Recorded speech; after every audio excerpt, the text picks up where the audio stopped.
ज़िले ओकाड़ा की तहसील देपालपुर के खिदमत मरकज़ सेंटर में तैनात ASI की अपनी बेटी बंद लेडी कांस्टेबल को गलत गालियाँ और बदतमीज़ी वीडियोस भी सामने आ गई। खिदमत मरकज़ देपालपुर में ASI उस्मान ने लेडी कांस्टेबल को थप्पड़ मारने की भी कोशिश की।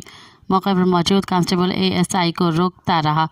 24 न्यूज़ को मिलने वाली रिपोर्ट में देखा जा सकता है कि ASI उस्मान लेडी कांस्टेबल को नाज़िबा इशारे भी करता रहा।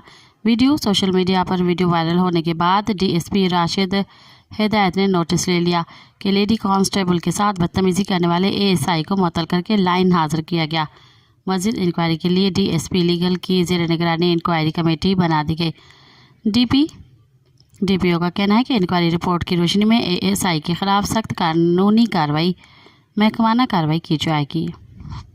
मज़ीद ख़बरनि ऐं तफ़सीलात लाइ विज़िट कयो असांजी वेबसाइट www.awamiNewsHD.com ऐं ॾिसंदा रहो अवामी न्यूज़ HD।